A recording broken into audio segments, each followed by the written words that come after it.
এই মাংস কয়টা তিন তলায় দিয়ে আইবা ভাই। এই মিয়া, আমি কি আপনার চাকরি করি? আমি চাকরি করি এই মালিকের। মালিক আমারে কইছে গেট খালি লাগাইবা আর খুলবা, লাগাইবা আর খুলবা। কানুন আছে, এই বাড়িতে ঠিক মতো যাইতে হইব, ঠিক মতো আইতে হইব। আর দারোয়ান রে আইতে যাইতে সালাম দিতে হইব। সালাম সালাম সালাম সালাম মানে কি? কি সালাম দেবো তোমার? এই পিছি এনতে সর, অহনি বাড়ি আলায় নামবো। একদম ভাড়াইলাম ও বেটা, যা। সারাদিন খালি গেটের এই জায়গা ক্যাকা ক্যাকা করে, হালা ফাজিল পোলা পাইন। এ দারোয়ান, এদিকে আসো। আবার কে এলো এই টাইমে? আইতাছি। কিছে এরম ছাগলের লান ভেবাইতাছেন কে? এনায়া আপনি কে? আপনার পরিচয় দেন। আমি একজন রোজাদার ব্যক্তি, তুমি আমার সাথে এরকম ব্যবহার করতেছো কেন? তোমার ব্যবহার তো একটুও ভালো না। আমি একজন ফ্ল্যাটের মালিক। এই মিয়া, আপনি ফ্ল্যাটের মালিক হন আর যেই মালিক হন, আপনারে তো কোনোদিন এই জায়গা দেই। আর শুনেন, এই বাড়ির কিছু নিয়ম কানুন আছে, বুঝছেন? আপনার আগে নিয়ম কানুন গুলা শোনাই। 11টার পর গেট বন্ধ থাকবো, আর লিফট 11টার পর বন্ধ, ঠিক আছে? আর বাড়িতে ঠিক মতো ঢুকবেন, ঠিক মতো আইবেন। আমি যে দারোয়ান না, আমারে সম্মান দিয়া কথা কইবেন। আইতে যাইতে সালাম দিবেন, বুঝছেন কথাটা? বাড়ির নিয়ম কানুন তো সবই বুঝলাম, আইতে যাইতে তোমার সালাম দিতে হইব, কারণ কি? আমার সালাম দিতে হইব। এই বাড়িতে থাকতে হইলে যান, ভিতরে যান। আইছে একটা ফ্ল্যাটের মালিক। এই দারোয়ান, গেটটা খুলো। এই মিয়া, আপনি কে? আমারে তুমি চিনলা না? এই ফ্ল্যাটের 3 তলা আমি ভাড়া থাকি, ভাড়া। গেট খোল, চালু। মিয়া, বাড়ি আলারে আমি গোনাই ধরি না, আর আপনি ভাড়া থাকেন দেখে আমার জারি মেরা দিলেন। মিয়া শুনেন, এই বাড়িতে কিছু নিয়ম কানুন আছে। 11টার পর গেট খোলা যায় না। আরো নিয়ম কানুন আছে, 11টার সোম লিফট চলে না। আরো নিয়ম কানুন আছে, এই বাড়িতে ঠিক মতো যাইতে হইব, ঠিক মতো আইতে হইব। আর দারোয়ান রে আইতে যাইতে সালাম দিতে হইব। সালাম সালাম সালাম সালাম মানে কি? কি সালাম দেবো তোমারে? ওহো, আমি বুঝছি তুমি কোন সালামের কথা কইছো আমারে।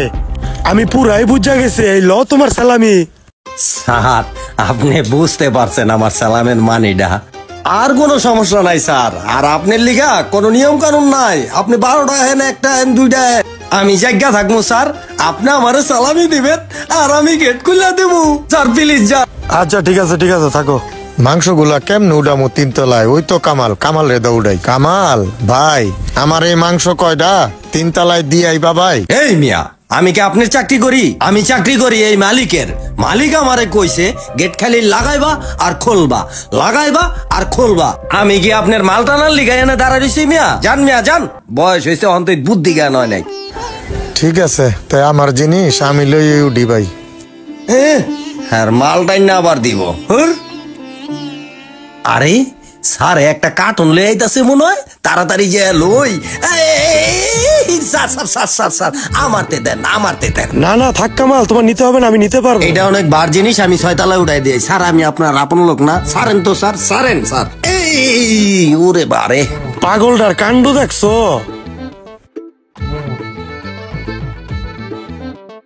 এইভাবে আমার চাকরিটা যাইবো গা, আমি কোনোদিন কল্পনাও করতে পারি নাই। দারোয়ানের চাকরিটাতে আমি চলতাম ফিরতাম, ওহন আমি কই যাই, কি করি বুঝতাছি না কিছু। হ্যাঁ, চর্মচার নাটকে ঠিক মতো কাম কাজ কর। ওই তো স্যার, স্যারের কাছে যায় আমার দুঃখের কাহিনীটা কই। আসসালামু আলাইকুম স্যার। ওয়ালাইকুম আসসালাম। তুমি এই জায়গা? স্যার, আমি যে কিল্লিগে এই জায়গা স্যার, তাইলে শুনেন, আমার যে চাকরিটা গেল গা ওই বাসার দারোয়ানিটা স্যার। তারপরে স্যার অনেক জায়গা ঘুরছি, কিন্তু কোনো চাকরি বাকরি পাই নাই স্যার। আর হিয়ার পরেই স্যার আমার সংসারে অভাব অনটন লাগিয়া গেল গা স্যার। আর অসুখ বিসুখও ছাড়ে না। আরে আমগো বাড়ির ওই দারোয়ানটা না, দেখি তো কি কয়। আপনি তো আমারে অনেক সময় অনেক উপকার করছেন টাকা দিয়া। আজকে আমারে কিছু টাকা দেন, 2টা ডাল ভাত খাই স্যার। ওহো, তোমার তো আমি টাকা পয়সা দিতাম। রাত্রের বেলা আমি কাজ শেষ করে আইলে তুমি আমার গেটটা খুলে দিতা, ফাঁকে ফাঁকে আমার একটু কাজ কাম করে দিতা, এই সব করে তোমার টাকা দিতাম। টাকা পয়সা দিতে পারবো না, যাওগা। স্যার, এটা আপনি একটা কোনো কথা কইলেন? আমার আপনি টাকা দিবেন না? তার মানে উডি সব আপনার অভিনয় ছিল? যাও, কোত্থেকে আসে এসব ফাউল। এ কামাল, এদিকে আসো। তুমি কাঁদতেছো কেন? কিছে তোমার? স্যার কান্তাছি এই কারণে আমি যে ওই যে আপনাকে লগে যে খারাপ ব্যবহার করছি এই কারণে তো বাড়িওয়ালা আমারে দারোয়ানের চাকরির থেকে বাই করে দিল। পরে ওই স্যারের কাছে আইছিলাম, স্যারে তো আমার অনেক সময় অনেক টাকা দিত, স্যারে তো আমার টাকা দিলই না, আরো অপমান করে খেদায় দিল, এই জন্য কান্দি। আচ্ছা, তাহলে তোমার অনেক টাকার প্রয়োজন না কামাল? তোমার কি কোনো বিকাশ নাম্বার আছে? আচ্ছা স্যার, বিকাশ নাম্বারটা বলো, আমি কিছু টাকা পাঠিয়ে দিতেছি। 0168838। 5,000 টাকা চলে গেছে তোমার নাম্বারে। শুনো কামাল, একটা কথা বলি ভাই, কোনোদিন কারো সাথে খারাপ ব্যবহার কইরো না। খারাপের ফল কখনো ভালো হয় না, এটা কিন্তু তুমি নিজেই প্রমাণ। ঠিক আছে স্যার, আমি আর কোনোদিন কের লগে খারাপ ব্যবহার করবো না, আমারে ক্ষমা করে দিয়ে। আপনাকে কি মানুষ সত্যি সত্যি ভালোবাসে, না কিছু মানুষ টাকার লোভ দেখিয়ে আপনাকে ব্যবহার করে নিচ্ছে সারাটি জীবন? ভিডিওটি ভালো লাগলে একটি শেয়ার করবেন প্লিজ।